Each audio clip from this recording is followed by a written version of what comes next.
Maverick News presents The Rick Walker Show. Defrag your mind.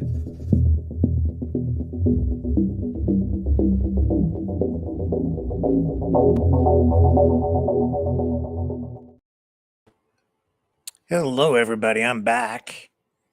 I am live. We are going to go now to that interview with Chris Sky. It was delayed earlier during our regular broadcast, but I bring it to you now, again, isolated in this form so that you can focus on this. And we just put it right up in front for you. Chris Sky, running for mayor of Toronto. I'll just step aside here now and let this roll. With special guests, guest hosts, I guess, Weldon, Barrie, the Thong Man, and Leo Lucier, Mouth of the South. Here we go, folks. And I put a lot of time in here every night, 13 and a half hours on Monday. I was telling Rick, 13 hours and a quarter last night, and probably 13 or 14 hours tonight. I go on at 3 in the morning. Sometimes I stay till 7 in the morning. If I don't do that, then I have to go back to, what did we say? Oh, there he is, Mr. Chris Sky, finally. Hey! Hey, I just talked to Hey, Brian. guys. Brian said you're going to be at his house, Chris, tomorrow. I told Brian to get a hold of you to get on here. I was in a meeting. Our phones were off. I didn't see the time. And then when I got off, I was like, holy shit. I didn't know we were in the meeting for that long. I am so sorry, guys. I already had another show today. I was in meetings all day. Well, I can't wait to hear what you have to say, mister. It's always a pleasure to watch you. Yeah, so I appreciate I'm you. going to try to hook up. If you guys give me 1 sec, I'm going to try to hook up the sound to the car so I can hear you properly. Sure.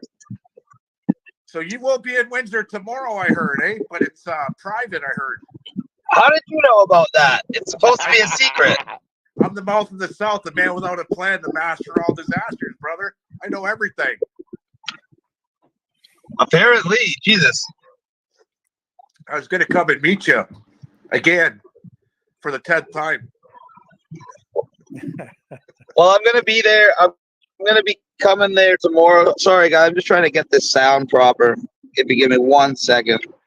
I am really sorry. While he's working on that, Chris, I can give you an update. Apparently, they've withdrawn the permit for Ottawa. We're not allowed to have sound now, and they've retracted the permit. And everybody's like, "Oh, well, I don't know if I should go now." So I come on, to kind of fill in the gap until you got your technical difficulties dealt with. But actually, he just popped off there. He's not even linked in right now. He's going to have to reestablish. So he can't hear you at the moment, Weldon. No, that's funny, hey, Rick. Anything south of London that happens, the mouth of the South knows everything that happens down south of London, right? So, yep, you are connected. Very connected. I was telling Rick the other night, a good friend of mine, Wes Weber. He said, "Who's that?" He's a really good friend of mine. Lives in Toronto. He was a counterfeiter, and he was convicted for about $40 million in counterfeit $100 bills. It's called the Weber bill. And his money was so clean that it's still in circulation today. He's on Masterminds of Crime. I'm going to get him on here for Rick, along with Mark Emery and a few other of my friends, and get the show going. Yeah, look forward to that. Those would both be fantastic interviews to have. I remember Mark Emery from my younger years when he had City Lights bookstore in London, Ontario. I used to go down to that bookstore all the time. And I interviewed him as a young reporter a few times. But he's quite the character, Rick. Yeah. He's talented.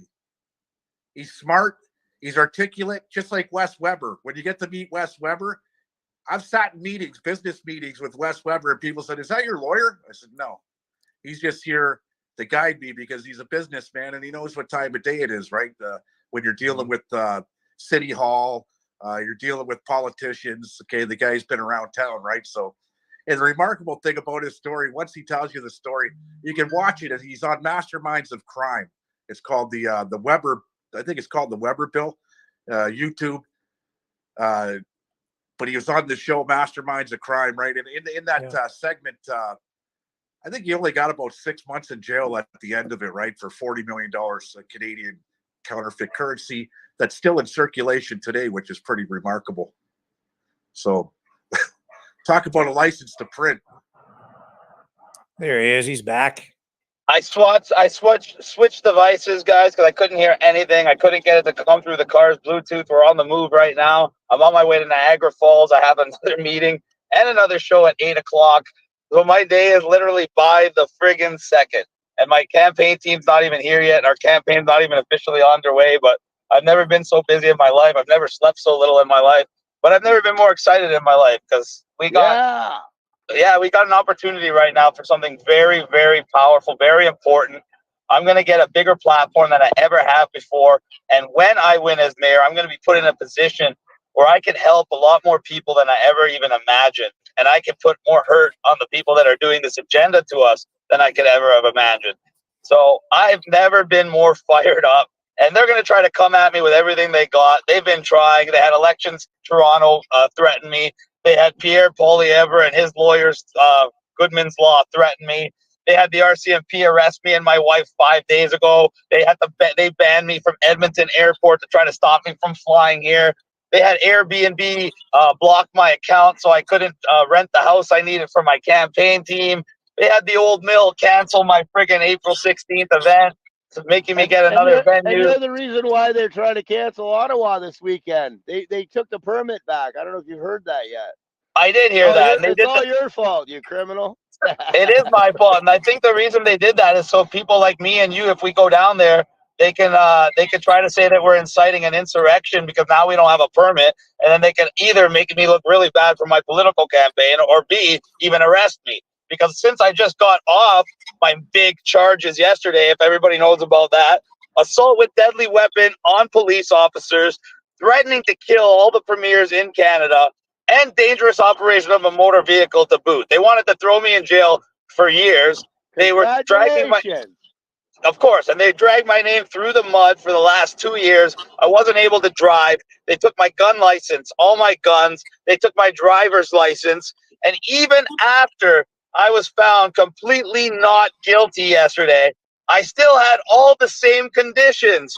They still have my guns. They still have my gun license. And I had to fight just to be able to drive again.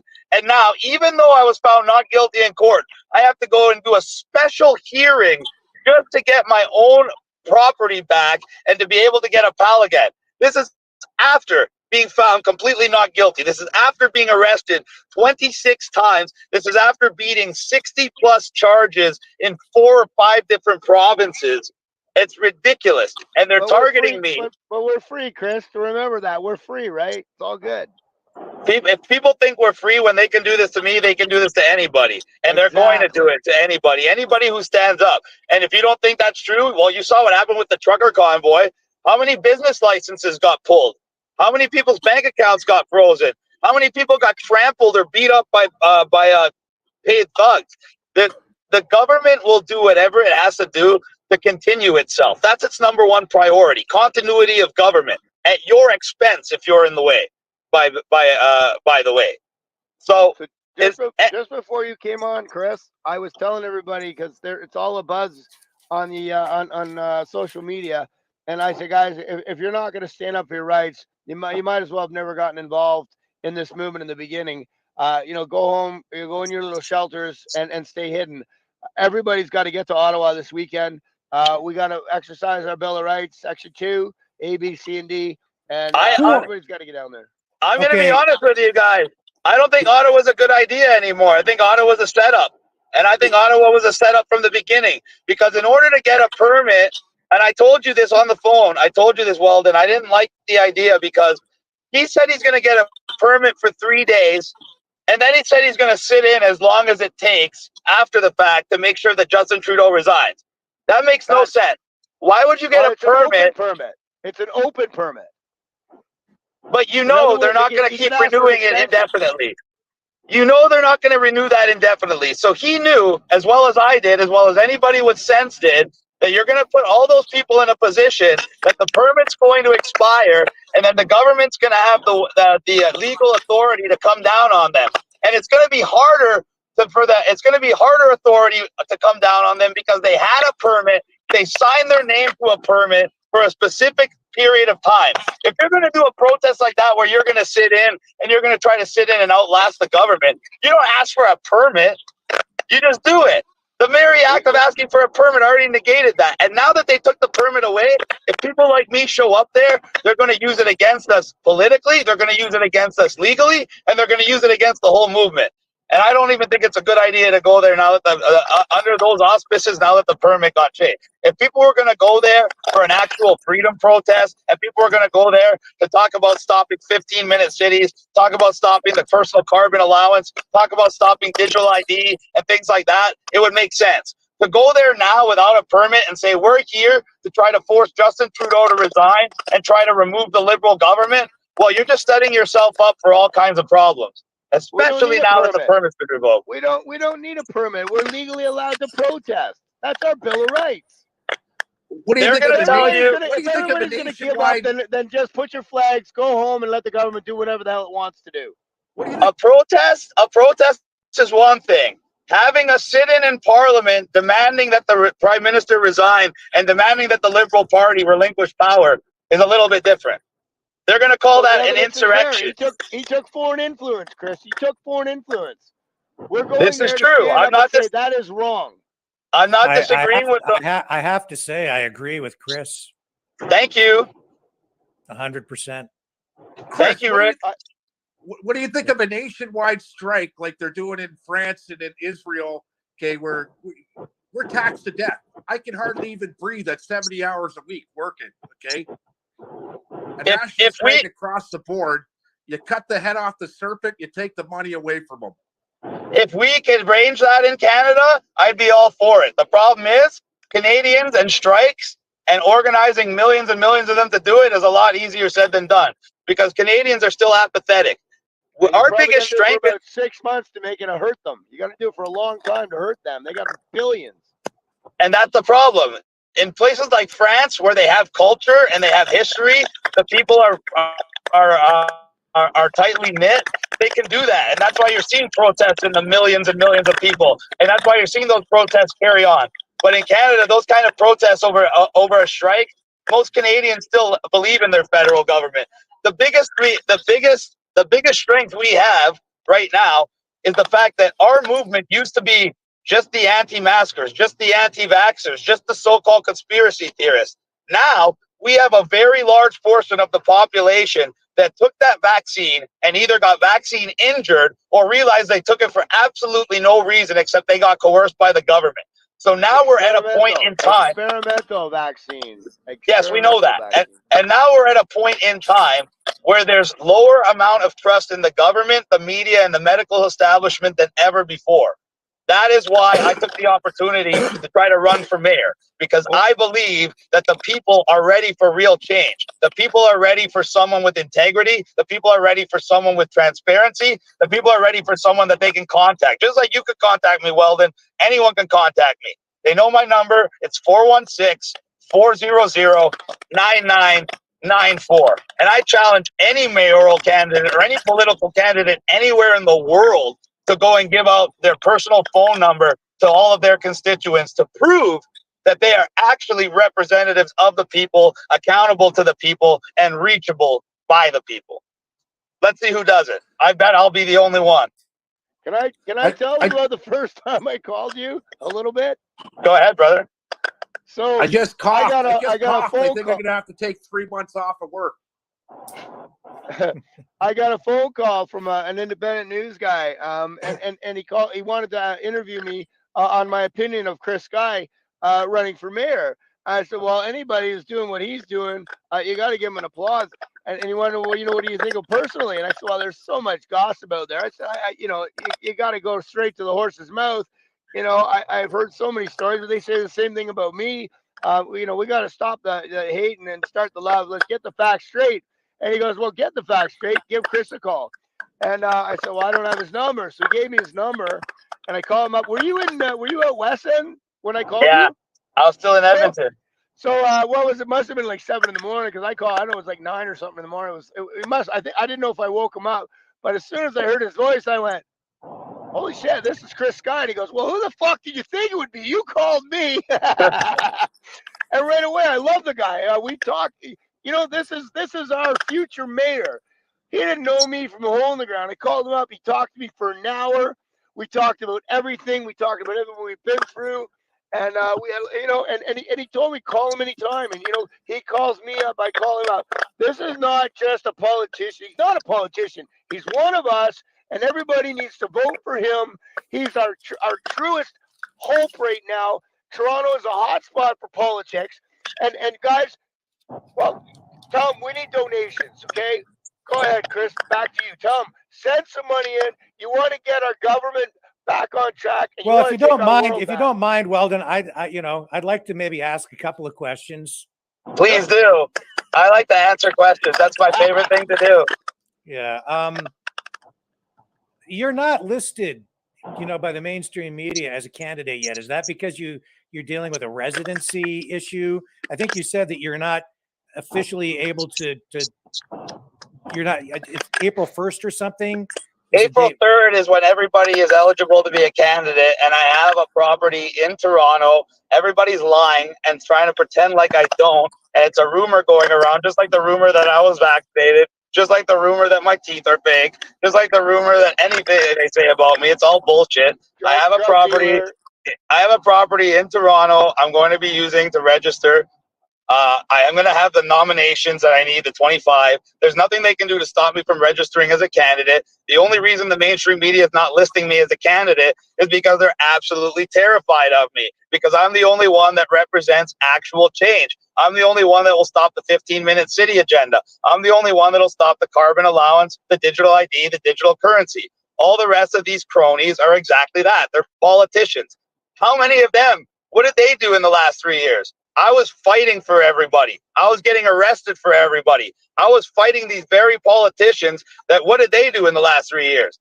Every single time they voted to extend the lockdowns. Every single time they voted to give themselves pay raises. Every single time they voted for every restriction that destroyed people's lives.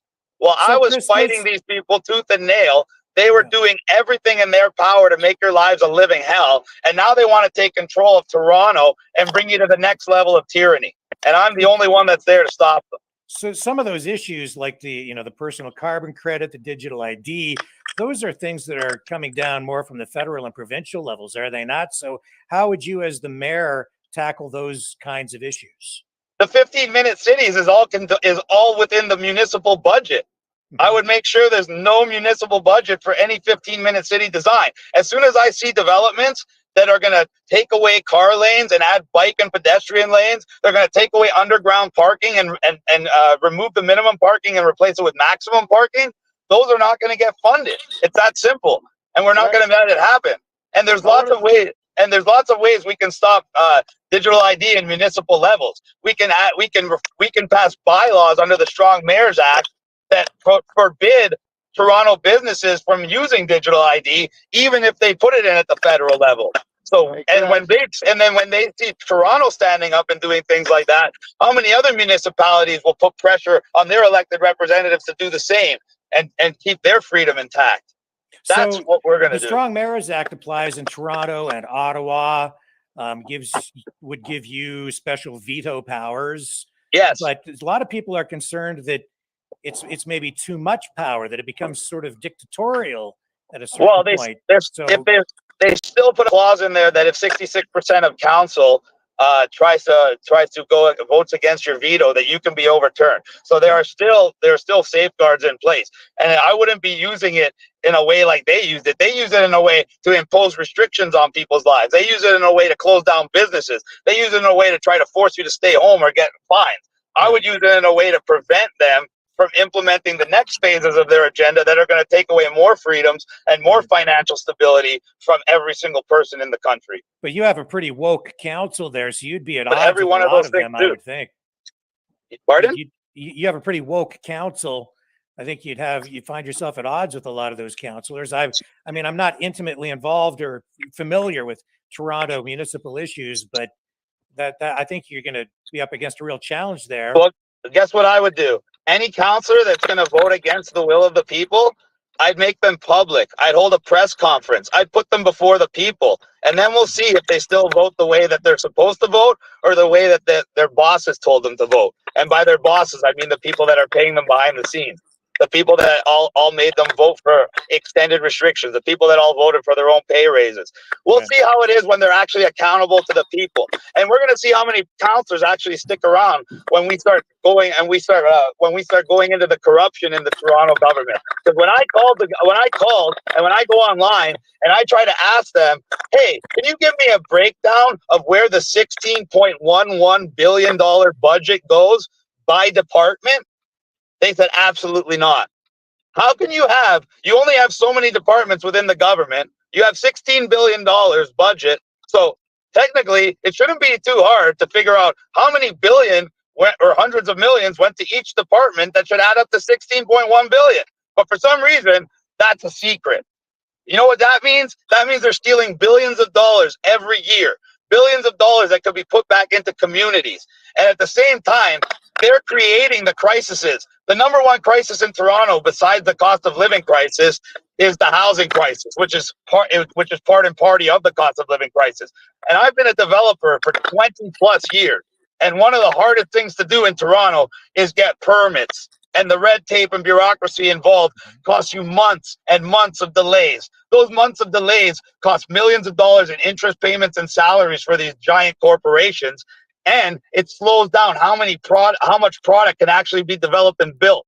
So as a mayor, not only can I save billions of dollars from the budget and put that back into the minority communities and the poorer communities and the more vulnerable citizens like homeless and veterans who actually need that money.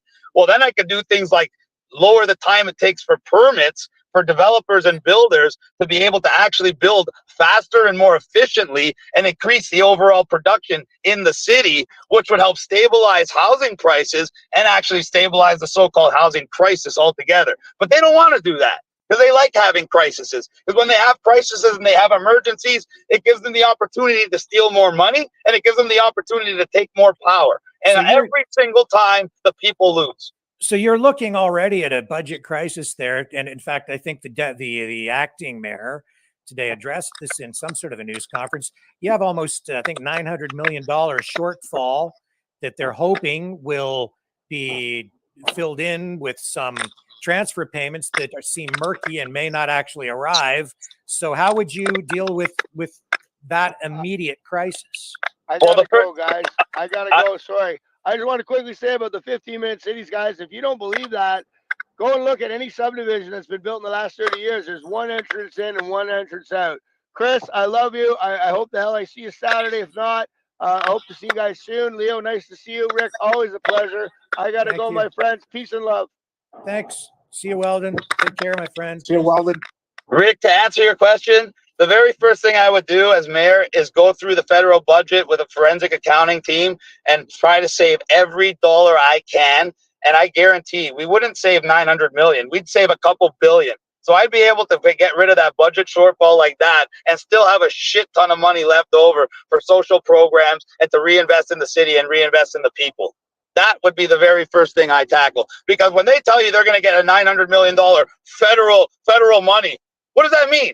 There's only one taxpayer, Rick, whether it's federal, provincial, or municipal. It's coming out of your left pocket, your right pocket, or your jacket pocket every single time. So they're literally just shuffling the money around, but every single time it's coming from your pocket. Every single time. How does a city like Toronto that has a higher GDP of most countries in the entire world and only have to service a few million people run a $1 billion shortfall? That means there's more corruption, theft, and waste in Toronto than virtually any other city in the world. And you know what that means? That means there's more room for improvement in this city than any other city in the world. And we've seen it over the last 30 years, a slow, steady decline in the standard of living in the city. And every single year, as the government gets bigger and the government does less with more, it's been asking the population to do more with less. and we can finally change that, flip it, and get us back on a path of progressive improvement. So 30 years from now, we're in a better situation, not in a dire situation, because that's where we're headed. We went from a greatest city in the world to a really bad situation. And in another 20 years of where we're headed, it's going to be a dire situation, probably unfixable. But we can fix it, and we can fix it right now. Well, you are right. These problems with the finances started 25 or 30 years ago around the time of amalgamation. So there's no question about that, with no real plan for the budgetary process. What are your views on mega projects like the Gardiner Expressway rehabilitation? Well, if they're going to do it as inefficiently as the Eglinton Avenue place, my wife is an American citizen. We've been married almost 10 years. She's been here almost 13 years. She remembers 13 years ago them still working on that same intersection. So to me, I think that's probably the longest running money laundering scheme in Canada. Because if that was done by a private company, they would have been fired about 150 times by now. But somehow the city just keeps getting away with extending it year after year after year. We don't even know how many billions they wasted so far. So I would work on all these construction improvements, but I would do it in a way where it's a public and private partnership, and I wouldn't be just giving out contracts to my friends. I'd be giving out contracts to the people that are going to do the job for the cheapest price, the most efficiently, create the most jobs, create the most GDP, and give us the best possible results. So you're in favor of these citizen advocacy groups that are calling for a review of the Expressway project? I would call for a review just because I don't believe they're going to do it efficiently.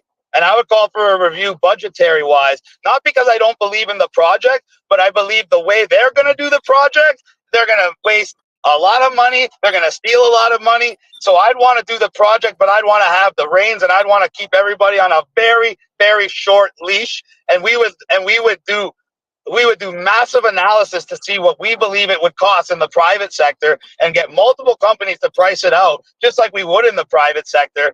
And that's how we would do it more efficiently. And at that point, I would be 100% in favor of it, when I know it's being done right, and I know they're not wasting money, and I know it's going to have a net benefit to the city, not just be another friggin' hole of money laundering and corruption.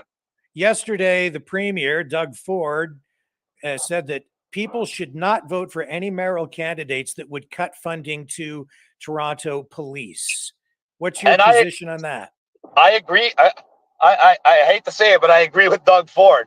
I think we need more police, but I think the police need to be reappropriated. What was their primary goal the last 3 years? Revenue generation, giving single mothers tickets when their husbands just got fired from their jobs and their kids are going through mental health crisis, and you're going to give them thousands of dollars of fine because they decided to sit on a park bench in front of their house.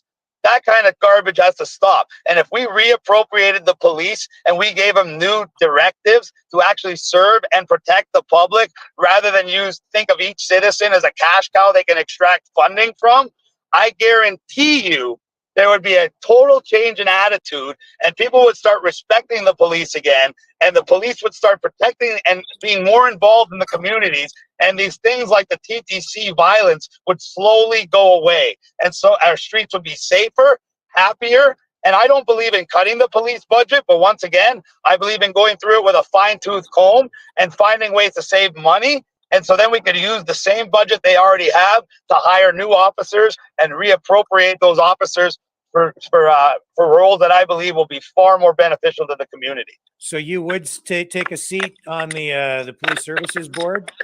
Oh, of course I would. Yeah, not every 100%. I want to be directly involved with them because I think they're an integral part of the community. I think one of the main pillars of having a safe and happy city is having a really good relationship between the police and the community. And that would be one of my primary objectives, is to repair that fractured relationship. Because when I was young growing up, we looked at the police like heroes. Now when young kids look at them, they look at them like scared of them. And it shouldn't be like that. Did you want to ask something, Leo? Yeah, actually, you know what? There's nothing that Chris Guy just said that I don't disagree with. Okay, everything he said is spot on. What has to happen? Okay, when you're in Windsor tomorrow, try to have Brian take you to the Gordie Howe Bridge. Okay, we've been on that project since 2007. And it's still not even close to being done, brother. So that's scary. See, that's a one thing that I'm different from every other candidate. From 18 years of age, I was working in the private sector in the development industry, which meant I had to deal with the public sector. So I had to be able to cut through the red tape, deal with the bureaucracy and all the layers of garbage, but still be within the budgetary and time constraints of the private sector. Nobody else can say that. Nobody else can say that they were able to work in the public sector with the efficiency of a private sector employee. That's what I do. That's what I've been doing for 20 years. So not only do I bring that to the table, that efficiency and that frugality and that ability to really, really make every dollar count, but I'm in a very unique position to understand the 15-minute city and understand how it's going to affect people. And it's not in a good way. You know what? I seen you a month ago. I seen you in Toronto. I think when we had the march going on, the last march in Toronto. I told you you're gonna have to get rid of that couch in the mayor's office. It's seen more ass and crack pipes and scandals than you can count. Okay. And there's a question here from somebody in the audience. Says, what would Chris do different than Faith Goldie? She had a great platform as well, but was shut down by media and was denied debating. Go, Chris, go. That's from MM. Number one, Faith Goldie did not have nearly the following that we have. Not even friggin' close. I don't even know why people compare me to her. The only reason we're comparable is because we had similar ideology. But she did not have nearly the platform we have. She did not gonna have the resources we have. She did not have the campaign team we have. I have a literal all-star campaign team. Every single person on my team is the best of what they do. And unlike all the other political candidates, I didn't grab these people by having my people come and throw money at them. No, they sought me out because they saw me as their best opportunity to affect the change we need in this country.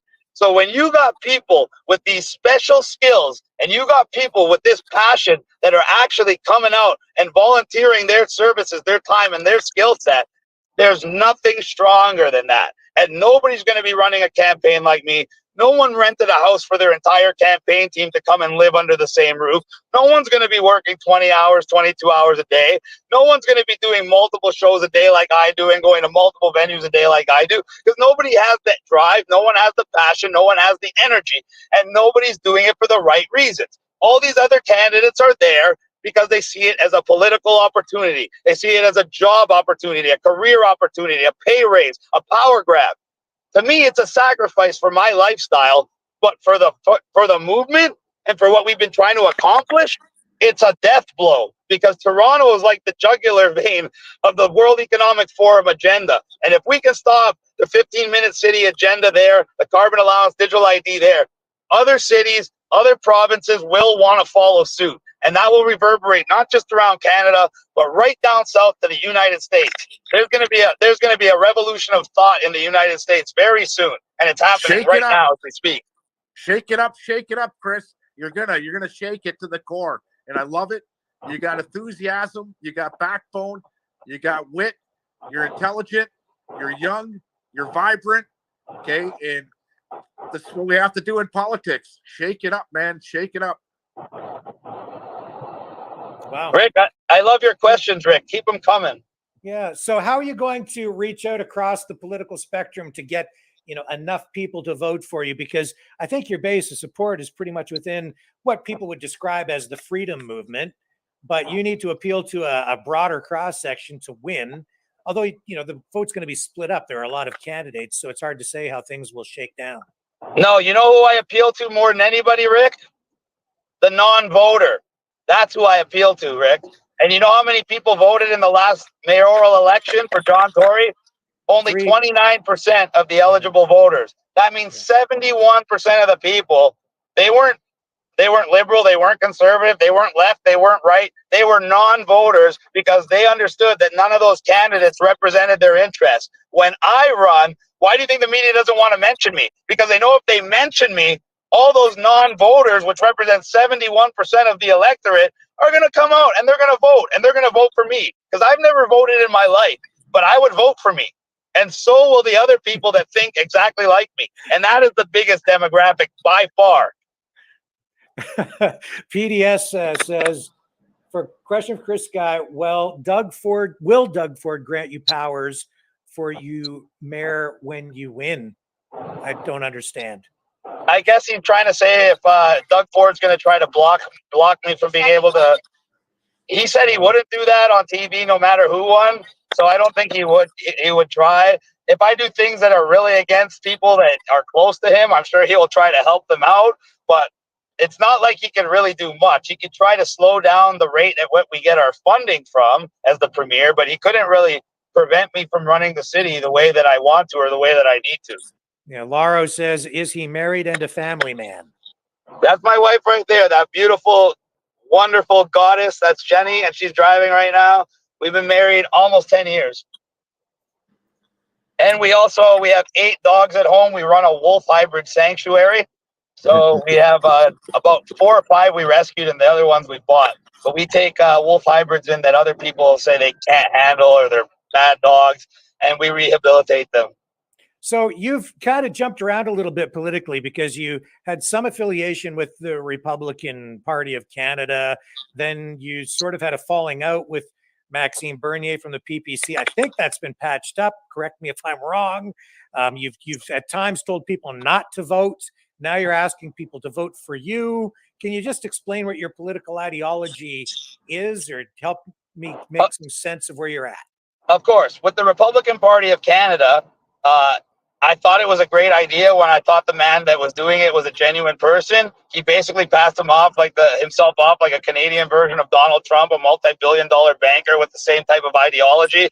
And then I found out he was nothing but a con artist and a fraud. And he's actually one of the reasons I had all those charges against me, because he knew I was going to have him charged for fraud when I found out he was stealing money from people. So instead, he called the police and said I threatened to kill him and all the premiers in Canada, and lied and said he had a tape recording. And that was the basis for all those charges against me. So Rob Carbone, and if you look him up and look at his record, he has a very lengthy record for fraud, theft, uttering death threats. And these are not charges. These are convictions. So he's a career criminal for the last 30, 40 years. So that's why I didn't want to associate with him. With regards to Maxime Bernier, I never had association with the PPC, and I never really supported the PPC because I just believe that he's a leader that's not going to be able to let them win. I do believe there's a lot of good people in the PPC party, because there's people that are from the private sector. There's people that have been pillars of their community for 20 plus years running. So out of all the parties that are in politics today, I believe the seats are filled by the PPC are the best, but I just don't like their leadership because I believe he's weak. I believe he'll never win a seat. He'll never be able to get them the kind of funding they need to ever be a real contender.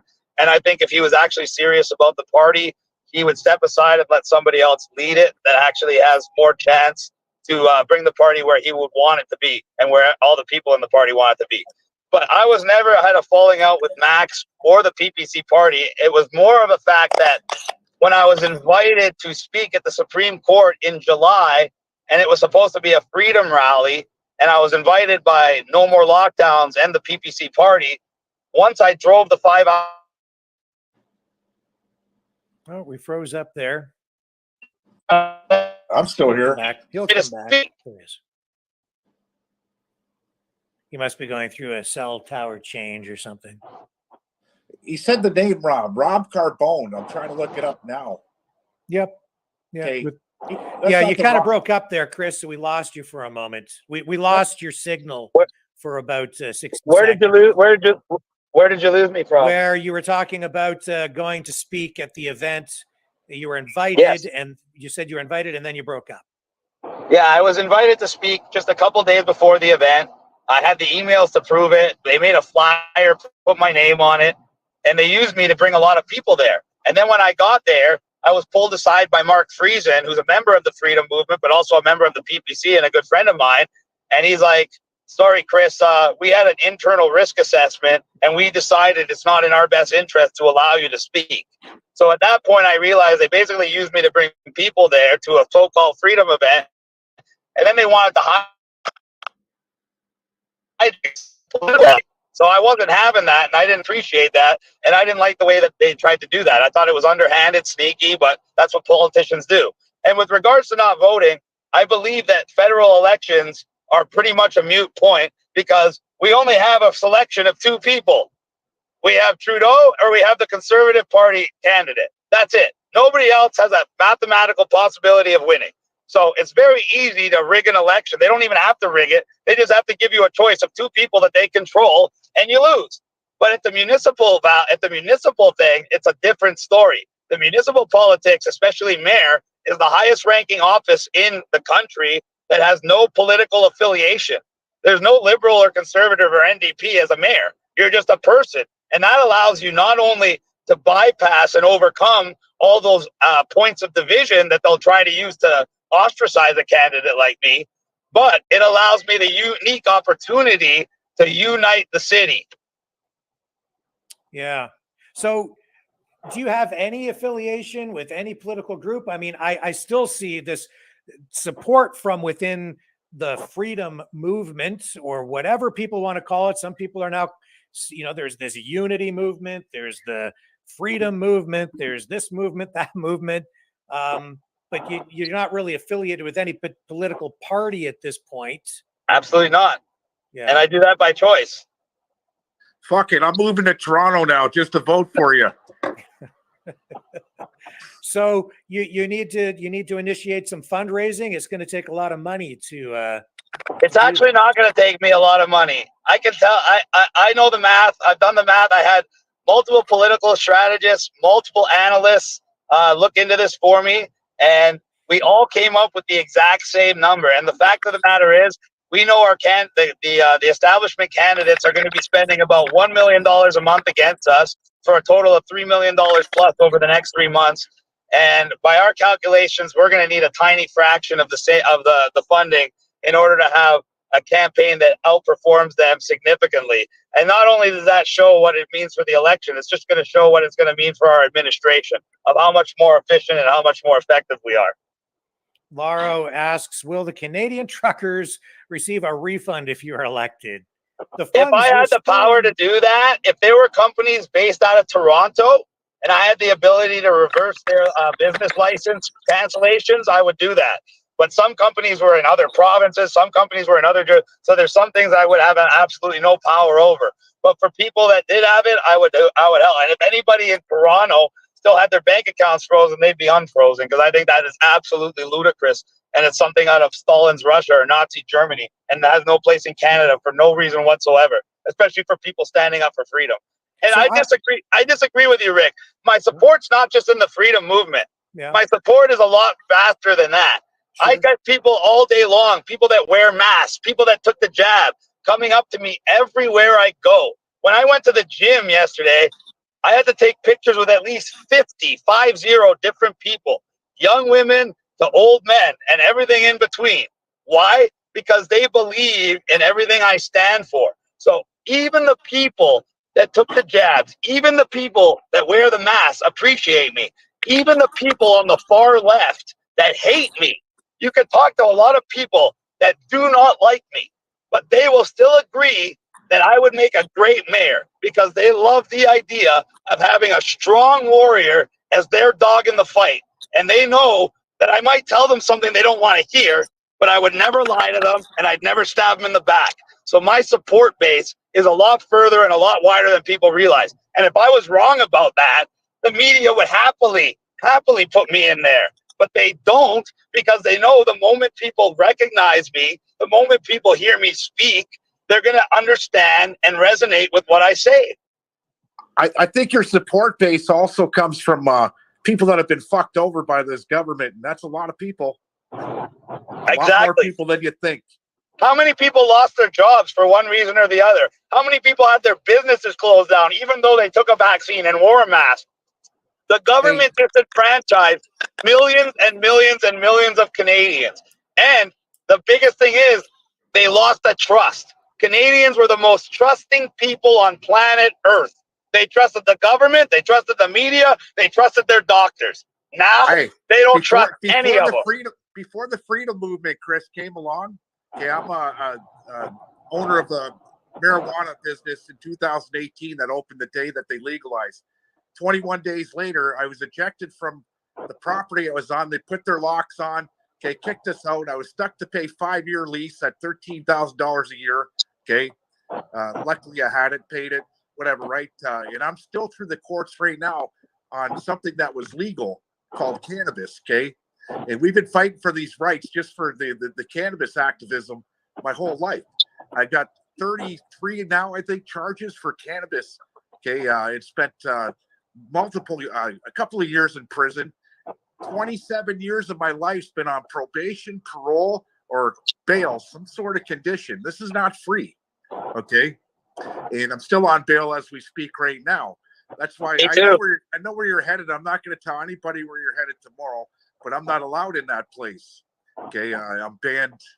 It is what it is, right? I know if I say it on here, you'll have 10,000 people show up as usual, right? But I'm not going to. It's a secret. We know the same people that are involved. Okay, and he just told me, I know what you're down here for, and I love what you're down here for. But the word freedom to me, okay, yeah, they say it's legal. Cannabis is legal, but why am I still before the courts? I gave away $1 million worth of cannabis to feed the hungry, and it's all documented on legacy media. They've had their heyday with me, this and that, right? But I'm still before the courts, and now they're asking 18 months to 22 months, or just over 2 years in jail. Okay, for giving away marijuana for food to help the poor, right? And Doug Ford's partly to blame, okay, because he brought out the legislation. Me, I'm part to blame too. I get it. But if you're going to call it legal, it's not legal, right? So I've been fucked around, and everybody in the 420 movement, and there's a lot of people in the 420 movement, Chris, that are on your side in Toronto, okay, right across the country. Right across North America. You answered your own question, because legal and decriminalize are two totally different things. Legal just allows them to make a whole new list of rules for them to tax you and charge you and fine you and arrest you. Decriminalize would have made it completely okay for you to do whatever you want with the substance. So when they say they're going to legalize something, that just means they're going to take control of it in a way that allows them to profit off it and allows them to control you with it. Crazy. How you've done a lot of protesting. Weldon's talking about a big protest coming up this week. How would you deal with protests and protesters as the mayor? Things like the tent city at Nathan Phillips Square, things like that. A tent city wasn't really a protest. The tent city was more of people just trying to live there. And I would be more compassionate. I would try to create the conditions where there's no need for a tent city, because those people would have government housing that they could go to, and they would have job programs that would reemploy them, and they would have mental health programs or drug rehabilitation programs that would help them. So they wouldn't have to live in tents. They wouldn't be on the streets. And if we did have people in that scenario, I would show them compassion, and we would do what we can to help get them out of that situation. We definitely wouldn't bulldoze it and drag them out of there. And the same thing with protesters. When we have protesters like we had in Ottawa, I was there for multiple days. We literally had bouncy castles. We had children playing hockey. We had people giving away free food, and everyone was hugging and shaking and holding hands and singing and laughing. There was not one iota of violence. There was not one iota of people smashing windows or doing anything to vandalize. But meanwhile, we had a militarized police response that cost how many millions we don't even know, maybe even more. And what did they do? They beat up citizens. They trampled old ladies. They absolutely destroyed the relationship between the police and the people. And that was a complete violation of the rights. And it was so heavy-handed because the government knew they were wrong. First of all, when I'm mayor, there probably won't be protests like that, because the people would actually be happy. And they wouldn't have a reason to protest. And if they did have a reason to protest, you know what? I'd want to go out there and I'd want to ask them why they're there and what they're protesting against. I wouldn't send 100 police officers in buses with riot gear that were paying triple overtime salary to go intimidate them, beat them, and arrest them. I would go there with my security team and I would address them and say, what's the problem here? And how can I help you? So we don't have to have these protests. Imagine that. Imagine a mayor that actually cared. That's all we're looking for in politics. And I haven't seen that in 25 years, where a politician came out to greet the protesters and get to the core of the situation. Except of course when Trudeau went for his photo op with BLM when he was kneeling. Truth. Very well, true. you had a police chief in Toronto who also knelt with BLM. How do you feel about that? Well, considering that we all know that BLM and Antifa are intelligence operations, and BLM is anything but a black rights movement, we all know that BLM is not even run really by black people. We all know that BLM raised hundreds of millions of dollars and gave it straight to Joe Biden, and then used the rest of the money to buy up multi-million-dollar houses for their higher-up members. And we also know that Antifa is run by the same type of people and is listed as a terrorist organization in the U.S. And we also know that Trudeau himself was funding Antifa through the Anti-Hate Network and his good buddy Bernie Farber. So that's what I think about those plays. I wouldn't support those groups because we know that they're intelligence operations, we know they're terrorist organizations, and we know there are ways that the government gives dirty money to them to do things that the government wants done that they want plausible deniability for. Oops, sorry, did I just expose more corruption? So if you're on the police services board, you'll be, I guess, addressing these progressive left. Well, they have a right to protest like everybody else. You know, they have a right to protest like everybody else, but I wouldn't give them preferential or special treatment like they've been getting through from Trudeau's government. A helicopter escort, police escort, all this positive media coverage.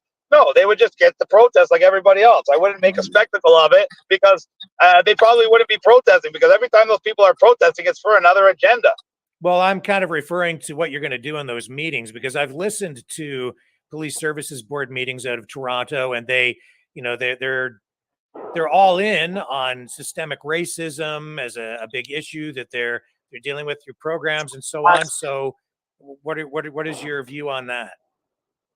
I believe that that's just another method to create division and create more control. As we all know, Toronto is probably the most multicultural city in the world, where every race and every type of people, including a vast LGBT community, are widely accepted and even embraced and encouraged in every aspect. So that whole idea of systemic racism and this whole idea of gender ideology and all that is just more points of division and more ways to divide society, so government can create problems where they can get more power and control. And I would do the exact opposite. I would increase race relations between everybody, and I would downplay this ridiculous idea of so-called systemic racism. Wow. Hey, Chris. Yeah. The back to what was his name? Rob Carbone. Carbone. Is that the same Rob Carbone that was in the Michael DeGroat casino? Nick Rizzuto, the mafia? No, it's not. It's not. That's a different Rob Carbone. Okay, that's a different Rob Carbone. Okay. Yeah, it's a common name. Just like there's another guy named Chris Sakocha that has a big criminal record that they try to pretend is me, but it's not. Yeah. Do you want to address that? Because I had people sending information about that. And I know you were on another program where they were accusing you of things that you had not actually done. Can you? Yes, can you just 100%. shed some light on that? Yes, I didn't bite on that at all. Yes, there's another gentleman by the name of Chris Sakocha, and in fact, I believe he even went to the same high school as my sisters, and that's what makes it even more funny, because I didn't go to the same high school as my two sisters, but this other guy with the same name did, and he's actually 4 years older than me. He's not related to me in any way. He has a different birthday than me. But he also has a laundry list of charges, including heroin charges, gun charges, gang charges, snitching on people. He spent 33 months in jail. So obviously, if that was me, I would have never had a firearms license to have my firearms confiscated. I wouldn't have been traveling all over the world because I wouldn't be able to. And I wouldn't be eligible to run for mayor. So it's ridiculous that people would even try to proliferate that it was me, but they were. And the reality is that even though I've been arrested 26 times in the last 28 months and charged with over 60 offenses, both criminal and public health act, I have absolutely no criminal record whatsoever. I love it. Now, I have to say that I've had other, I keep hearing things like, Chris is just controlled opposition. He's a Fed.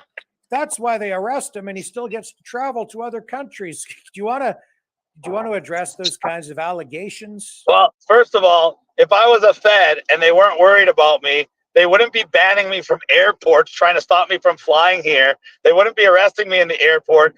They wouldn't be trying to stop me from running in the election. They wouldn't have Pierre Poilievre's lawyers sending me lawyers' letters, and I wouldn't have been charged with over 60 offenses. They're doing that to try to dissuade me and try to test my resilience. But the thing is, I actually know about the law, so I don't break it. So every time they arrest me, they are the ones breaking the law, which is why I can continue to get bail and why I beat the charges. You think it's an accident that I just went to court for a 5-day trial, a heated trial, and the judge just deliberated over a month and found me not guilty because I'm secretly working for the government, yet not being paid by anybody, yet exposing the government at every turn, and yet doing everything I can to actually help the people?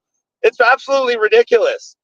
And I want to say, what did any of these other mayoral candidates do the last 3 years to help anybody but themselves? What did they do? Absolutely nothing. What did I do? Well, I started 2 nonprofits, one called Back to Work in April 2020, because I foresaw the massive rush of business closures coming. And I personally saved dozens, if not hundreds of businesses from foreclosing. Then I started a nonprofit called Mothers Against Distancing, to try to inform mothers how the psychological damage and social isolation and mask wearing on their children would be far worse for their health than the potential of catching COVID. We even tried to open up schools for the private school sector, where I paid my own money and actually got it approved by the Ontario School Board, only to have every one of my locations disqualified by the federal government under the auspice of not meeting zoning bylaws, which would easily be amended by minor variance applications if it was anybody else. But for me, they use it as ways to stop me from being able to get safe schools for children. So these are the kind of things I did. When Trudeau canceled the Santa Claus parade, the biggest, most iconic event in Canadian history in Toronto every year, I did a press conference that said, I'm going to do it anyway. And I raised tens of thousands of dollars. I had 7 professionally made floats from the same people that make them for the Santa Claus parade. We did a toy drive where we got 500 toys raised, and we set up at Dundas Square in Toronto, the only place where you could take pictures with a professional Santa Claus. And once you had the free picture, your child could go to the toy mountain and pick any of the 500 toys they wanted. And when I arrived on scene, the police ran over to me and they gave me a police escort, and they blocked every street from Yonge and Dundas all the way to Yonge and St. Clair. And I marched with the police around me behind that parade. And when the parade was all said and done, you know what they did? They arrested me and charged me. They gated you. You know, you could be accused, okay, of a crime, but being convicted are 2 different things, right? Exactly. So, and if you don't have a criminal record, you're not going to be banned from any country, ladies and gentlemen. You could have killed somebody. You could have a murder charge, and I can still get you a Mexican residency right now if you want. And you can fly to Mexico, no problem. So you're trying to tell me that if I got arrested for speaking out to more than 100 people, they're not going to let me fly to London, or they're not going to let me fly to a different country? Are you guys out of your mind? I'm not allowed in the U.S. because of marijuana charges, period. Yeah. Well, listen, it's coming up on 8:00, and I know you've got another appointment. Is there anything else you'd like to bring up or think that we might be missing? Honestly, I just want everybody to understand how important this election is. I believe that this is the biggest opportunity we had in the last 3 years to really make a difference and really help the people and really put a hold on this Agenda 2030 that is going to be a huge effect on all of our lives, not just in the short term, but in the long term. That's what people need to realize. We're fighting now for the future generations. I'm going out and I'm talking to kids that are like 18 and 19 to make sure they understand what's going on. Because if our job as older citizens, I'm 40 years old now, our job is to make sure that the children growing up now have equal or better opportunity than us. And that's going to require vigilance. That's going to require good people like us to get involved. And that's going to require people willing to do the right thing. And I am willing to do the right thing. And that's why I believe I'm the best candidate for mayor of Toronto. Thank you. Well, I'd love to have you back on again, Chris. It's been a great conversation over the last hour, and I really appreciate you taking the time I appreciate the questions you ask because it's very refreshing that I get to actually talk about what I would like to do, because everybody else likes to ask superficial questions or ask questions about me. But really, this is about what I want to do for the people. Yeah, well, I asked very specific questions about specific issues in Toronto, and I was actually impressed with the answers that you gave. You're well versed in the issues. Thank So you. That's what I pride appreciate it. myself on. I pride myself on being on top of the issues. I pride myself on being a man who keeps my promises. I pride myself on being a man of integrity and a man who is willing to help people on an individual, personal basis. Thank you very much, Chris Guy. We'll get you back on. Anything else, Leo, before we sign off? Yeah, Chris, thanks for coming on the show. Rick's got a lot of followers now. I think he's at about 400 watching right now live. Okay, it is what it is. Somebody said alternative news. I don't like to call it alternative news, but it is news. Just call it real news. He's getting a lot of people with a lot of substance, okay, on this show. And it's always great to see you. Enjoy my town tomorrow. If I don't see you, I will see you when you're down at the riverfront, brother. 100%. God bless you guys. Thank you. Thank you. It's been a pleasure. Absolutely. Thank you, Rick. Take care. Bye for now. Chris Guy, what do you think, Leo? You know what? He's, like I said, he's young, vibrant, a man of substance. He could go far in politics, right? That's what you need to shake it up, okay? Somebody that's real, somebody that's been screwed over, okay, that knows what time of day it is. And Chris Guy knows exactly what time of day it is. He's smart, okay? 32 convictions or 32 charges and beat him, okay? No convictions. So the government was wrong. He's been talking about a lot of things. I've been watching him for the last couple of years. And everything that he said, he's been spot on, Rick. It's like a fortune teller. Okay, the 15-minute cities and everything else. And I wanted to ask him about the Gardiner Highway. If you go to Lakeshore Boulevard in Toronto, my brother has a condo down there where you take the tugboat or the boat buses over to the Toronto Island. Yep. As soon as you walk out of his condo, you get on the boat and go over to the Toronto Island. Very nice neighborhood. Okay, and all the way down that Lakeshore Boulevard down to the breweries, it's like a 15-minute city now. Okay, crime stops on that side of the Gardiner on Lakeshore Boulevard. There's no crime at all. It reminded me of West Vancouver. Okay, they keep all the shit out of that side of the town for some reason, and the way that they do it is using the Gardiner Highway, right? So it's like a 15-minute safe city for people, but you got to have this in order to live down around Lakeshore Boulevard. Mm-hmm. If you don't have that, you're down on Jane and Finch. Well, I asked him, some very specific issues about local, Toronto-centric issues because he's going to be the mayor, and he's tuned in. He's aware of the issues. He's done his homework. Look at the Ford family. Okay. They're a bunch of village idiots. Not very well educated, not very well spoken, not articulate at all. And look how far they've gone in politics. Okay. Starting from the city era.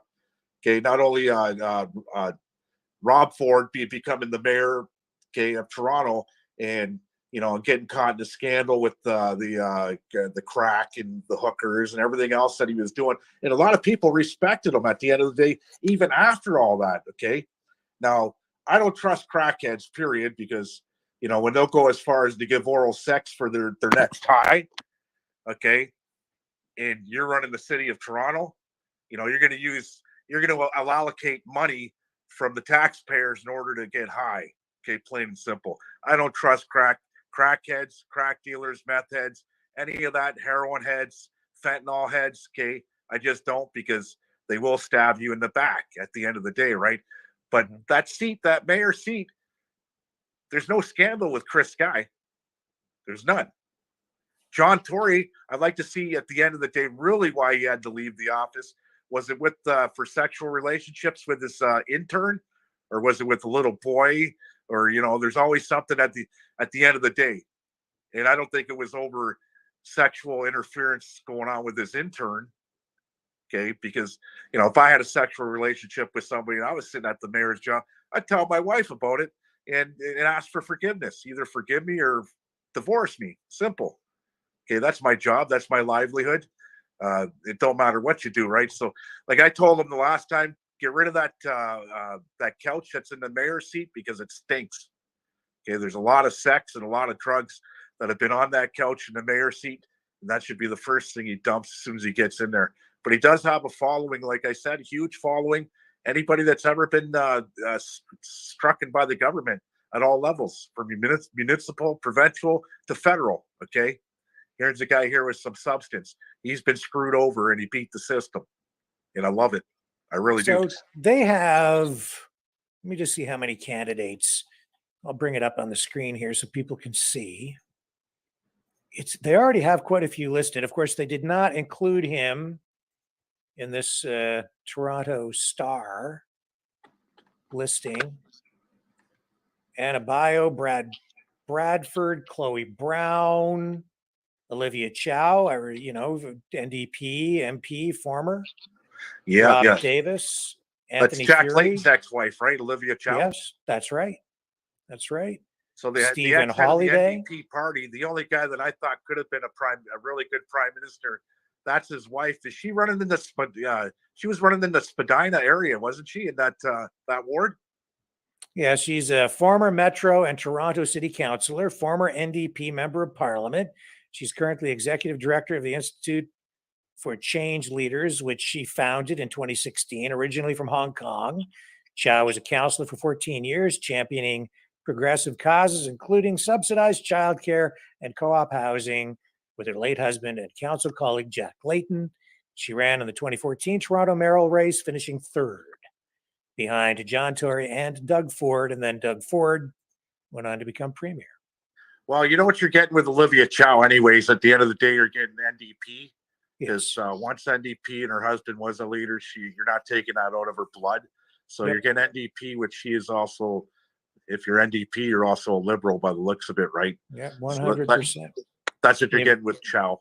Stephen Holiday, a city councillor. Mitzi Hunter, a liberal member of provincial parliament from Scarborough-Guildwood. Giorgio Mamalidi, a former city councillor. Josh Matlow, a city councillor who, you talk about John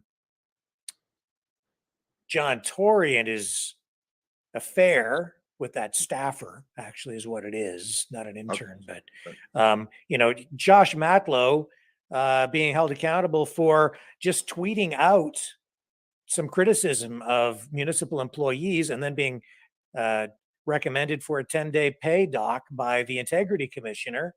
So the code of conduct for the municipality in Toronto is quite high. I actually wanted to talk to Chris a little bit about that, to see if he saw that as an issue that might be something, but maybe for the next time. Gil Penalosa, an urbanist, former mayoral candidate. Mark Saunders, the former police chief. You talk about systemic racism, wokeism. Mark Saunders, all in on that.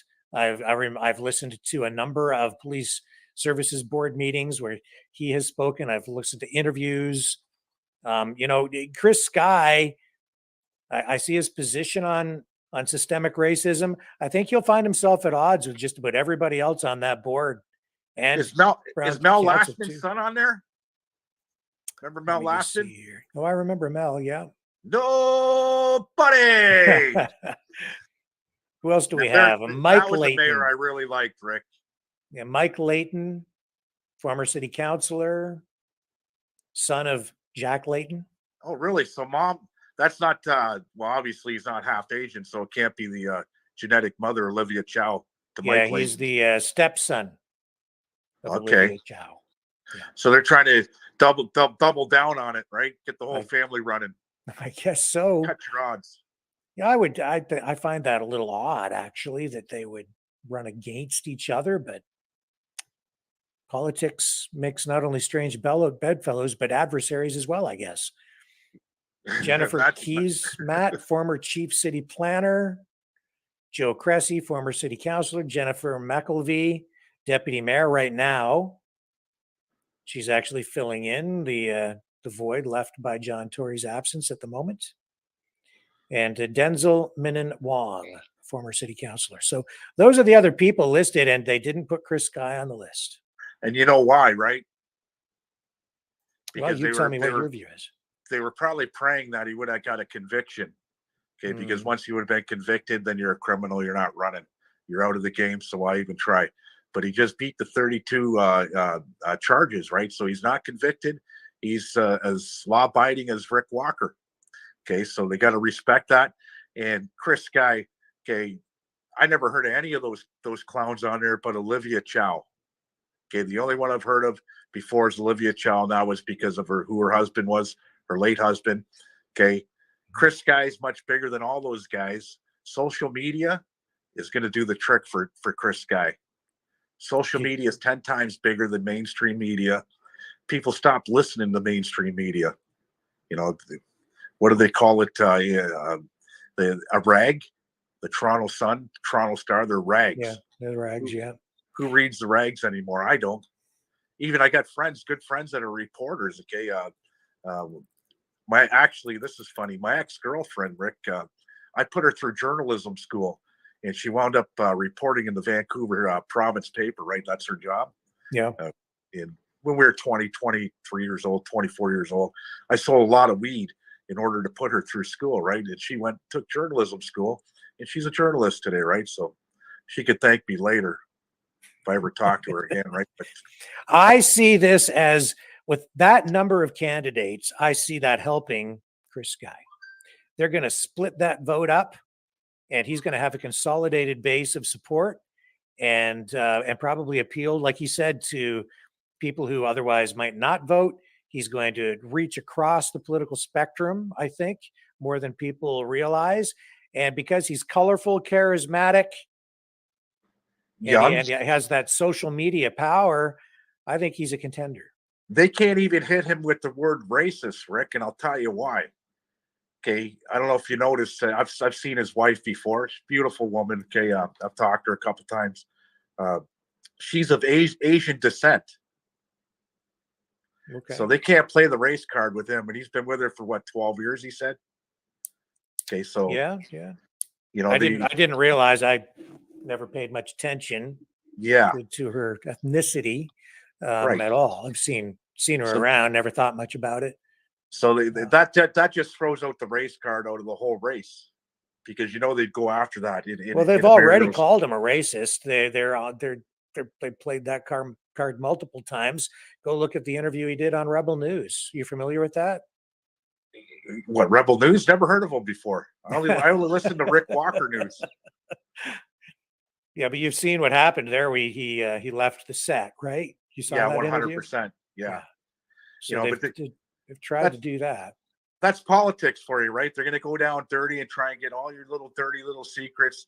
Olivia Chow have investigators all over Chris Sky, following him around. As soon as he makes a mistake, boom, boom, boom. They'll try and use adultery. They'll try and they'll go as far as planting drugs. I've seen it in politics, planting drugs on incumbents, okay, and then having the police raid them. You're out of the race. Adios, amigos, right? This has been going on a long time, okay? Smear campaigns is what they call it, right? Yeah. Well, I mean, I asked some pretty tough questions, but I think I was fair. I tried to focus on the issues here tonight, and he stepped up. I have to give him credit. I asked him some very specific questions. He came back with some very strong answers. I was impressed, to be quite honest with you. Imagine you interviewing Rob Ford. Okay. Rob Ford? You mean the late Rob Ford? Yeah, the dead one. Yeah. Yeah. The crackhead, right? Imagine you. That would have been a little different. What a big difference between Rob Ford and Chris Sky. What a big difference. Mm-hmm. Okay. I don't think he could hold a sentence, Rob Ford. Okay. And Doug Ford also, right? Either one of them. But look how far it's taken them in politics, right? Some said, up until the last election, that Doug Ford could have actually ran for the conservative federal party. It probably would have won. Okay, by the way he talked, the way he looked, the things he was doing things, right? Now, the best thing that I see from Doug Ford today is he's not on social media. I haven't seen any of Doug Ford's Facebook pages, this and that. So it was tearing him apart. You know, every time he'd post something, somebody write something derogatory back to him, right? The things that he's doing, right? And Justin Trudeau, he's on there, and every time I see it pop up on Facebook, I always have to comment. He's not doing a good job at all, right? And his support base, everybody that says, "Oh, you're the best prime minister in the world," they're all coming from India. You know, if you look at their profiles, they're not even Canadian citizens, man, on his Facebook page. You know, and he's getting all this support that he thinks he's getting this support. Man, oh man. So give me your opinion on the strong mayor's powers. Are you familiar with what I'm talking about? Do you know what I'm referring to? He was talking about it. And I'll explain it just to tee this up. And then I want your opinion. The provincial government has a new Bill 3 gives the mayors of Toronto and Ottawa special powers. They can veto votes. They can veto certain bylaws, right, as they're voted on, right? And even with the budget, if the budget doesn't look like it's going to pass, he can basically issue an executive order to have it passed, right? Right. And the reason the government did that essentially was to expedite building permits and funding for building projects, I think, because they want to build a lot of houses, like I think 150,000 new houses or something over the next 10 years or something. So a lot of homes anyway, and they want to expedite that process. But by giving that special power to someone like the mayor of Toronto, there are concerns that power might be abused. So there was a lot of attention focused on John Tory. Would he use the strong mayor's powers to get his budget passed? And ultimately, he didn't need to do that, as he passed this last budget just a month ago. But Chris Sky is sitting here saying that he's going to use that power extensively to jam through the things that he wants to get through. What are your views on that? Is that democracy, or is that a dictatorial style of governance? If it's used properly, Rick, okay, now if it's used improperly, and I would be like, hey, Ricky Walker coming to my office and saying, hey, I want to build that condo place downtown, but I'm getting the shaft from everybody else. Here's an extra couple of million in your back pocket. Let it slide through. Okay, that's going to create corruption. Okay, but if it's used in the right way, okay, and that the right way would be transparent, nothing behind closed doors. You know, if I was the mayor of Windsor, it'll never happen, not in this lifetime, but if I was the mayor of Windsor, I'd be open to the public on every meeting. I'd be Facebook Live. And if you don't like it, get out of the stinking meeting. Plain and simple. People need to hear what's going on in city council. They need to hear what's going on provincially. They need to hear what's going on federally. No redactions, nothing. What's said live is live, okay, period. Yeah. And that's what they need to start doing, is live videos. Nothing behind closed doors, because that's when all the corruption happens, is behind closed doors, right? But now, could you imagine, like, even the prime minister doesn't have that kind of power, right? Right. You get one vote. Like, you're the mayor of Windsor. The mayor of Windsor gets a vote. He doesn't have veto powers. He doesn't have these powers that the mayor of Toronto has, that the mayor of Ottawa now has. And Chris Sky is saying that he's good. If he's elected, he will use it to promote further his agenda, which is no 15-minute cities, all of that stuff, right? But people on the other side would say, you know, or whatever the issue might be, you know, maybe they want to install these smart city or smart, you know, street lights or whatever, and he's going to say no. And you've got other people, other councillors saying, yeah, we want them in our neighborhood. And then he's saying, no, I'm vetoing that. Is that democracy? It's not. That's not democracy in my eyes. Okay, I've sat on delegations with my city council and mayor. Okay, especially on the legalization of marijuana before the stores even came. I sat on delegation, and I went up and I spoke in front of City Hall, and then they voted on it. Okay, and yay at the end of the day, right? It did pass for stores. That's what I was delegating for that time around, right? Stores, and I was against the stores, the legal stores anyways, right? Because obviously I was trying to protect my own interests at that time, and everybody in the room knew, the big elephant in that room knew exactly who I was and what I was about, right? And Me, I just wanted to free the weed, and if I could use it as a tool to wipe out hunger and homelessness, simple, right? But for them to have that executive order, that's too much power for a mayor. Yeah, well, he'll have it, and that's what he would use to prevent a lot of these globalist ideas, you know. So I mean, I don't have an issue with him standing in the way of these programs, but it's a complicated issue, right? We have to trust in who we vote for, right? And that's the thing, right? We've seen so much corruption over the years. Like I said, if you're going to give me an extra couple of $1 million so you and your family could build your condominium complex downtown Toronto, you know I'm passing that shit. I'm going to be honest with you, okay? I'm passing that, and I'm taking the $2 million cash and putting it in my Swiss bank account because I'm a crook. Okay, you're never going to change that in me, right? So that's the way it is.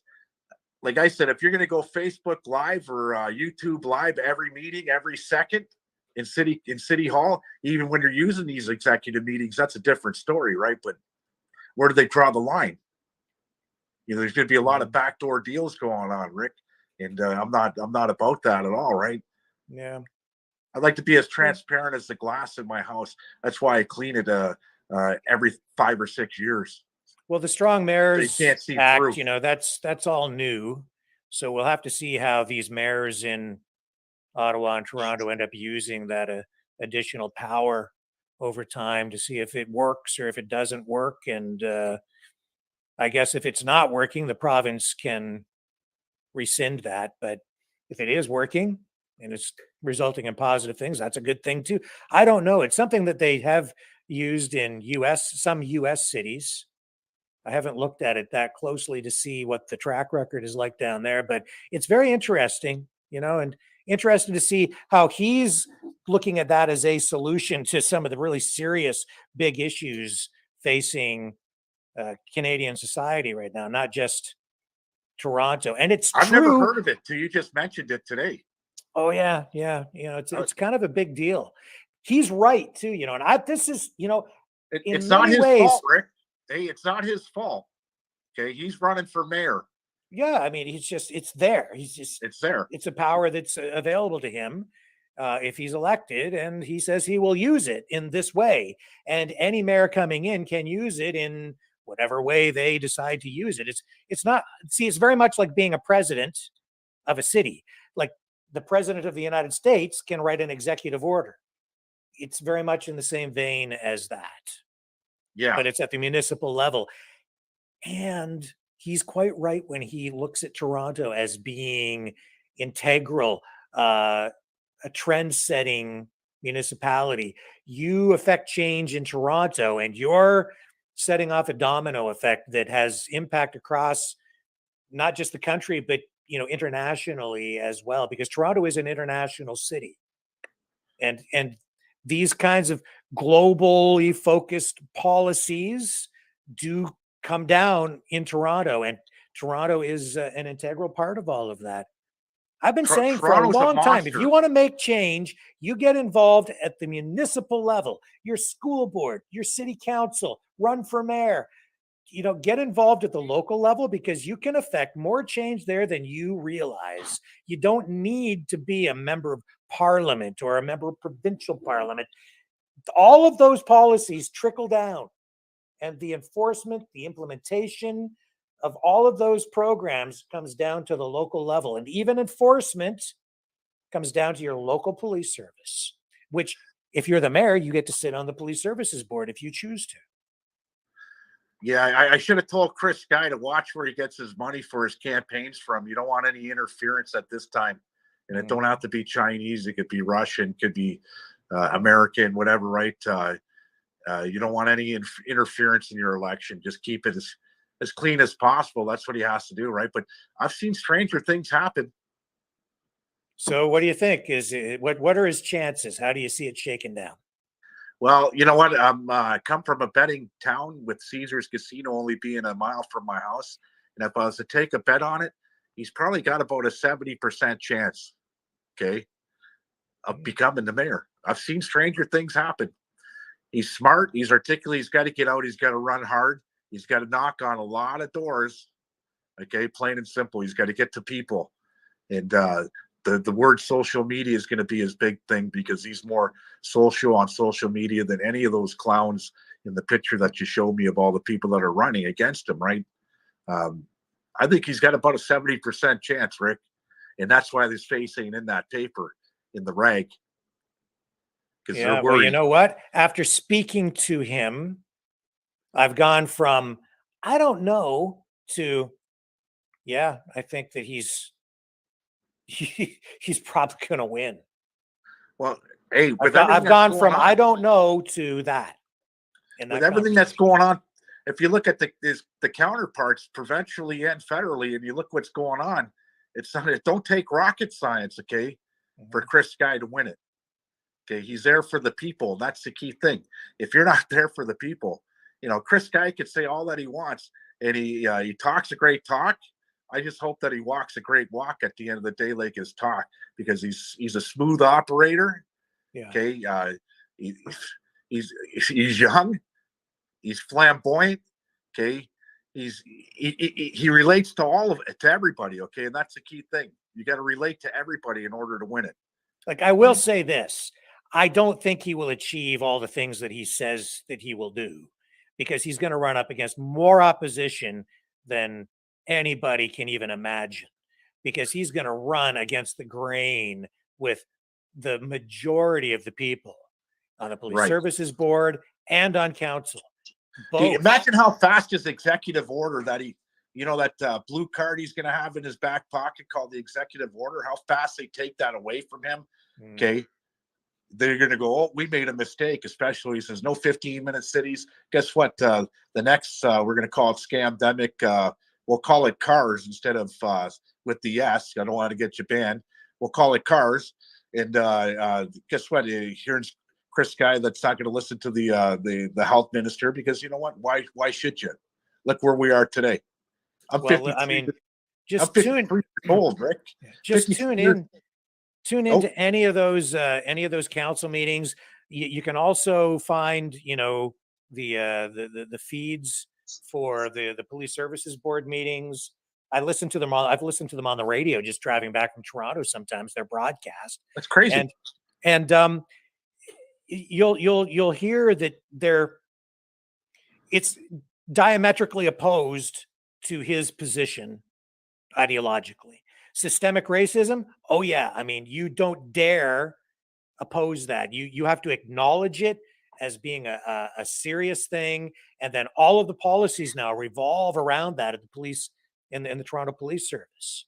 So for him to go in there as sort of the sole person who would be opposed to that, he's going to have sharks around him trying to take a bite out of him constantly. So an uphill battle. But once you're there and you've got that mayor's position, you can push back pretty hard from that platform. Well, they'll take that veto card away from him so fast if he did a fraction of what he said he was going to do, and he used that veto card. Wow. Yeah. Well, if you have, as I understand the law, if council comes back and votes 2/3 against him, they can overturn his veto. So there is that check and balance in place. But again, it's all very new for Toronto and Ottawa only. I don't think any other municipalities in Canada have that. And certainly it's an Ontario thing anyway. So those are the two main municipalities that have it right now. And it's a new deal. So a lot of people were looking at John Tory wondering how he was going to use it. They were worried that he was going to use it, because it's an end run around democracy in the view of some, right? It is, but it isn't. So he's saying he's going to use it. Chris Guy says he'll use it extensively. It will become an issue. Donald Trump used it extensively too, right? All the presidents do. They all use it. On his first Obama, date, I think. all of them do. Yeah. Well, that's the first thing Biden did, but he used his executive powers to overturn all the executive decisions that Trump made. Then you elect the next guy and he overturns everything and puts what he wants in there. Pierre Poilievre, what's he say? The first move he wants to do is get rid of the carbon tax. Yeah. right? But that's what I'm saying, though. Even the prime minister does not have that level of power. The prime minister only gets a vote. He can't just sign, right? What he does have is his party whip to get all of his members of parliament to vote according to what the party platform is and what he wants. The only way the prime minister has that power is when he's a majority holder. That's right? true too. Well, to a Right. degree, yeah, that's true. Right. So he's got a coalition right now that's acting, a minority party acting as a majority, and that's a scary thing. Yeah. Right. I don't get it at all. Look at Christine Freeland. I don't know who did her makeup. Like I said, man, Anderson's funeral home. It's sickening, right? It's sickening what I'm seeing in the world today, Rick. And I'm blessed. I'm not taking anything for granted. I'm just blessed that I got my scruples together today, because 20 years ago, I wouldn't give a shit about any of these politicians, okay, at all, man. Yeah. And I feel really sad for the next generation coming up, and that's my kids, your grandkids, my grandkids. Man, they're gonna have it tough, bud. Really tough. Well, he's going to have a tough job if he does get elected, no matter what. He is ambitious, but it's not an easy gig, and he's inheriting a financial situation that is difficult. John Tory had to go cap in hand to Justin Trudeau to get a $2 billion bailout because they didn't have enough money to sustain the police, the programs that they have in place. Right, they had a shortfall. Now they've got what a did they say? What is it per year? Their budget? 16 billion, 0.1 billion, somewhere in that range. Yeah. Overall to run the city every year. And they just in this last budget, I believe it's a property tax hike for residential of about 5.5%. The commercial is 2.75. And I believe industrial is 5.4% tax increase. That being said, the mill rate in Toronto remains among the lowest in all of Canada, but that's because they have such high population density and high property values. So as a percentage of the value of the property, their mill rate is actually quite low. In fact, I think in Windsor, you've got a mill rate of about 1.8, and in Toronto, it's 0.6. Wow. It's that much of a difference percentage-wise on the mill rate. So in my Toronto, taxes, so it's pretty good in Toronto, actually, for property taxes, because if you own a house that's worth, say, $1 million, you're paying just over $7,000 in property tax per year. Not even PDS, Paul. We were talking about it last night on Discord, and he's paying, I think it was $4,200 per year. Okay, and he's in Toronto, and you're not getting anything in Toronto for under $1 million. And I'm paying in Windsor, I'm paying $2,200 a year. Yeah. It started out 20 years ago at $1,800, so I haven't gone up that much in 20 years, right? Yeah. But Paul, it looks like you're going up another 5% by the sounds of it. Yeah. You got to pay for the services of Toronto, right? But Toronto's a monster. You got 4.5 million people in that town, right? Yes. Yeah. I was seeing a thing on YouTube the other night that the 49th parallel, if you're to run straight from East Coast to West Coast, okay, is 5,000 kilometers, but it don't run that way. Okay, where we're at in southwestern Ontario, we're below the 49th parallel. 70% of the Canada's population lives below the 49th parallel, which is from Ottawa, Montreal, Windsor, London, Toronto. Okay, 70% of our population. That's scary. Well, all these municipalities are going to have big challenges in the next few years because of inflation, because they have limited power to tax. It's basically all property taxes that they collect their money from, some other fees and things like that, but primarily property taxes and transfer payments from higher levels of government. And they're not allowed to run operating deficits. They can run some capital deficits for long-term projects, but overall, they're not allowed to run deficits rather. So, I'm going to let you know first, Rick, because I haven't done my taxes. I always get scared at this time of year to even walk in to do my taxes, right? But I made $106,000 last year. I got my son that's still dependent on me. My wife don't work. It's just the three of us at home. I'm going to let you know if I get money back or if I'm paying, right? So you'll be the first guy to know. And it sounds like great numbers. I'm not trying to brag or anything. I'm making 106 grand a year. Okay, big deal. At the end of the day, I have nothing, and I don't like it. Okay, I'm not taking no extravagant vacations. I can't even afford to go to the fucking Buck or two or to the corner store. I'm just like you at 50 grand a year or 60 grand a year. It's crazy. I can't save. I don't know how to save. I'm not putting in RSPs or TSFAs or any of that shit, right?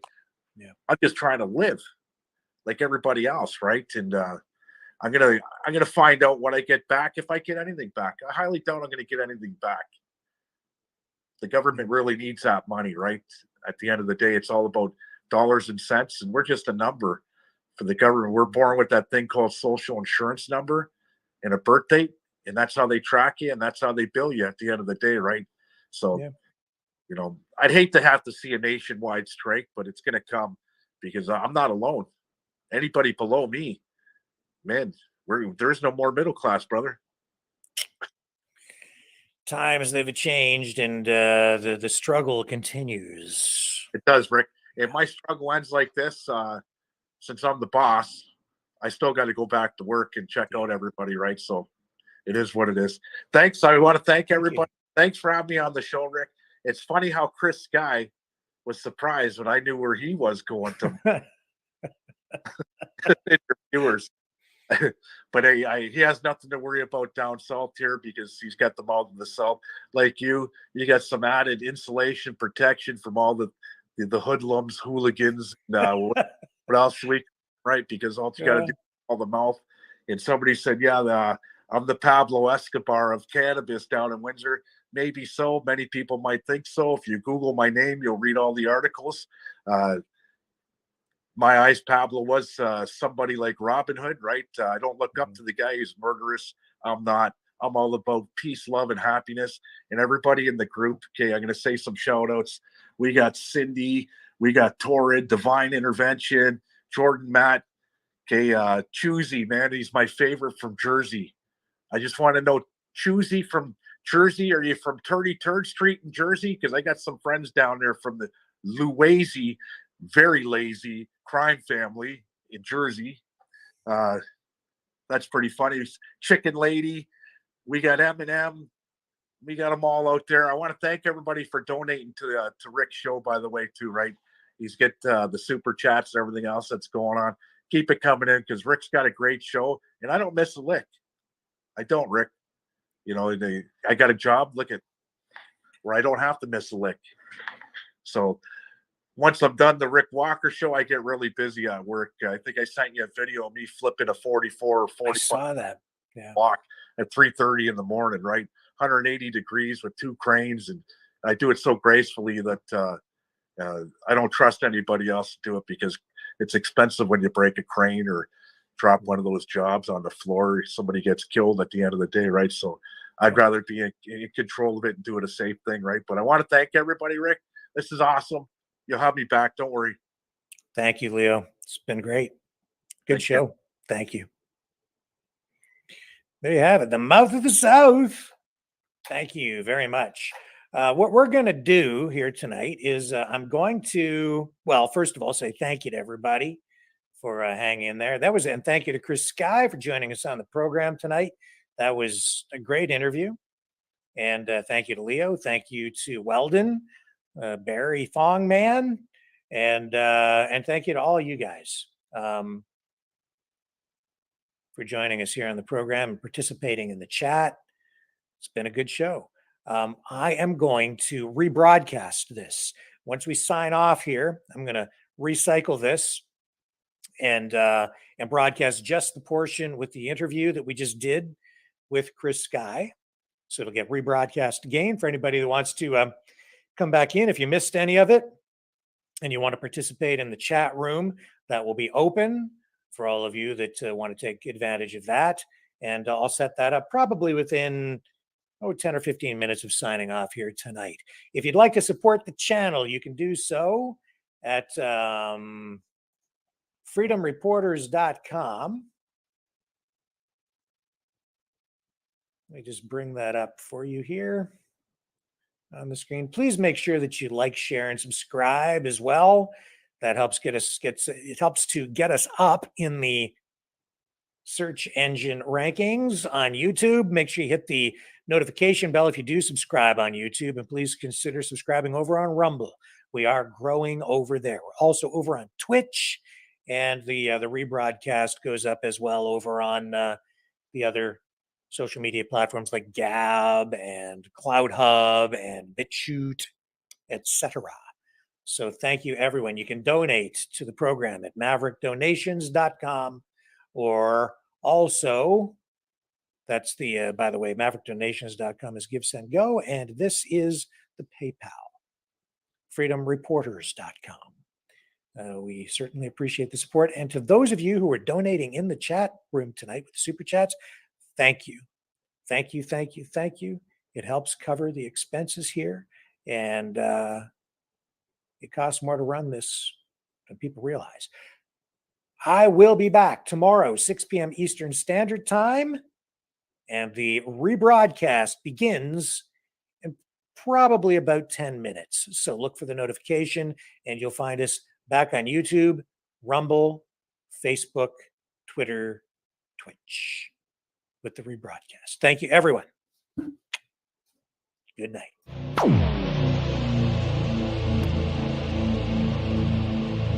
This has been a Maverick Multimedia production.